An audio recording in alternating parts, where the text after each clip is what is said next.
Menyebut Mandar, yang terlintas di benak adalah sungai. Sungai yang memanjang sekitar 80 km dari pegunungan Kuarles, Sulawesi, yang kemudian bermuara di sisi barat Pulau Sulawesi.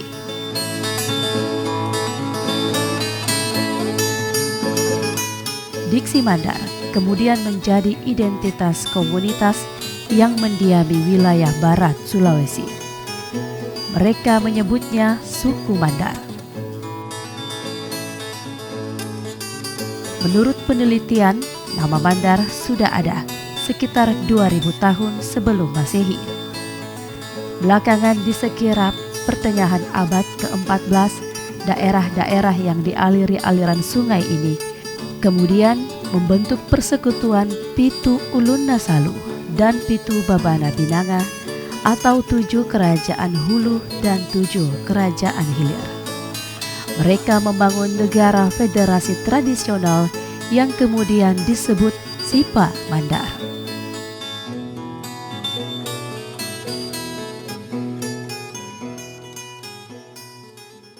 Sipa Mandar itu adalah salah satu kata yang dilahirkan oleh nenek moyang kita, persekutuan Pitu Ulun Nasalu, Pitu Babana Binanga, atau 7 kerajaan di hulu sungai dan 7 kerajaan di Babawinanga.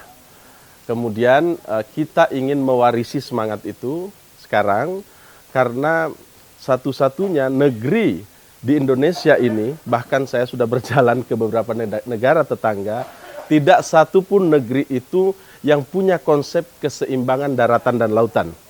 Kita sangat seimbang secara geografis dan secara kultural. 7 di pegunungan dan 7 di pesisir. Itu Sulawesi Barat, itulah Mandar. Sipa Manda ini adalah diksi Ulu Salu dan Sipa Mandar adalah diksi Babawinanga. Dan itu menjadi ciri masing-masing kalau kita mendengar kalimat atau diksi-diksi yang ada tasdidnya, kalau pakai bahasa Al-Quran, itu pasti dari Ulu Salu. Gampang melihatnya kalau dia di belakangnya itu rata tanpa tasdid, itu biasanya dari Babawinanga.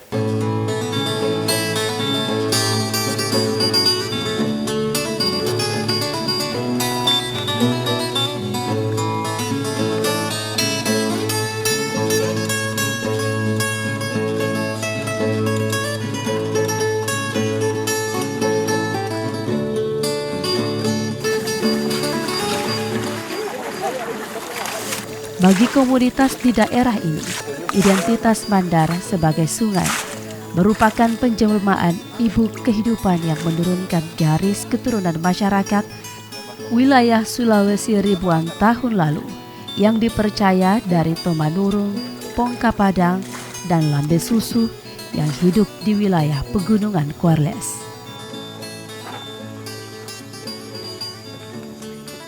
Dari Tomanurung ini kemudian menurunkan turunan yang menyebar di seantero Pulau Sulawesi.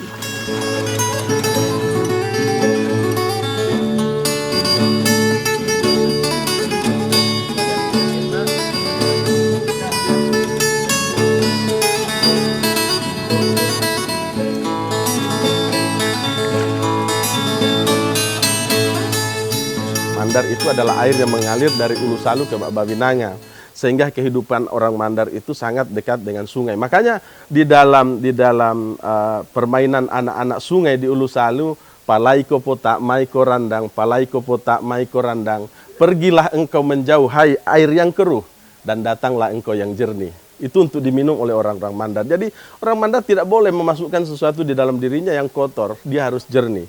Mandar sebagai air itu satu pengertian ya. Manda atau Sipa Manda atau Sipangandai, ada juga itu istilah Ulu Salunya, itu saling menguatkan sebenarnya. Jadi konsep kenapa saya mengatakan tadi Babawinanga dan Ulu Salu itu konsep saling menguatkan. Tanah air yang seimbang. Tanahnya di Pitu Ulun Nasalu, kemudian Babawinanga itu konsep air. Dan Babawinanga itu sendiri dihubungkan oleh sungai-sungai yang ada di Ulu Salu. Sehingga di Mandar ini Babawinanga itu adalah perempuan dan Ulu Salu itu adalah laki-laki.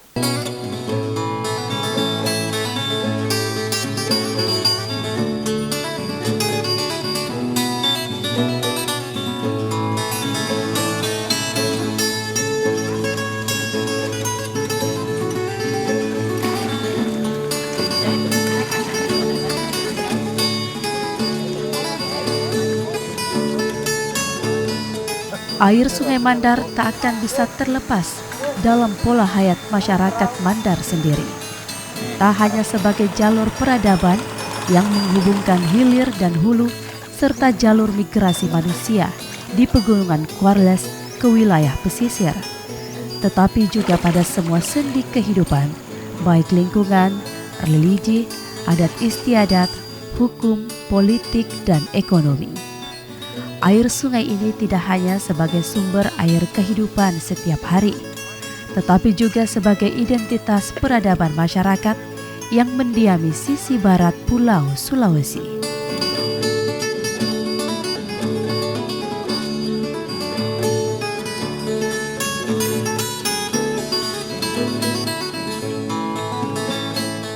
Siapa yang meminum air Mandar atau ini mandundu wai Mandar, Mandar mituu, itu konsep keterbukaan orang Mandar.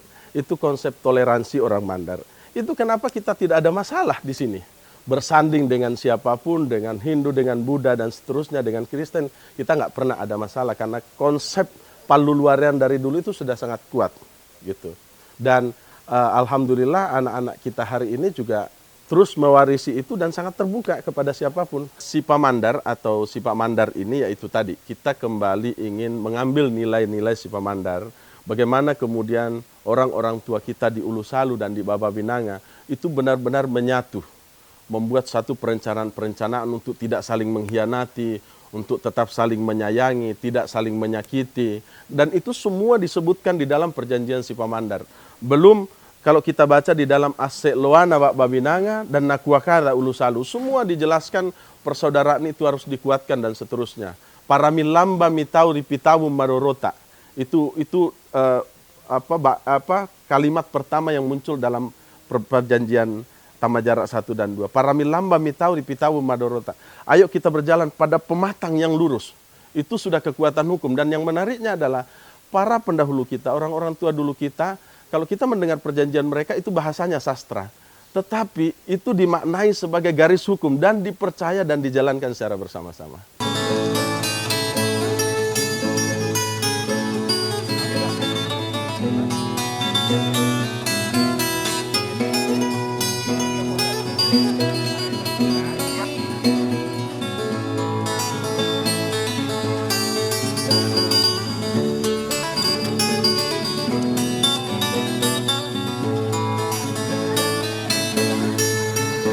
Inai-inai mandundu waina Mandar, maka Mandar mo otuu.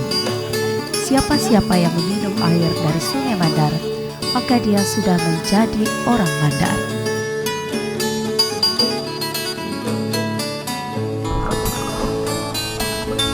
Pemaknaan idiom ini tidak hanya dapat diartikan secara sempit bahwa meminum air dari Sungai Mandar, maka dia sudah menjadi orang Mandar. Namun lebih dari itu, bahwa siapapun manusia yang hidup dan menetap mencari penghidupan di daerah ini, maka ia dan masyarakat setempat harus menganggapnya sebagai orang Mandar.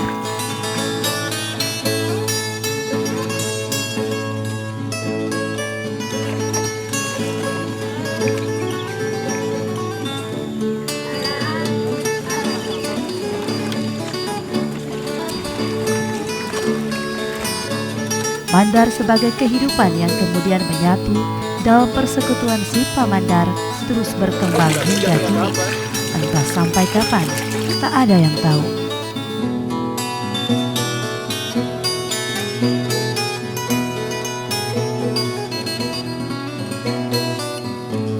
Tetapi yakinlah masyarakat yang mendiaminya akan tetap menjaganya sebagai proses seleksi alam.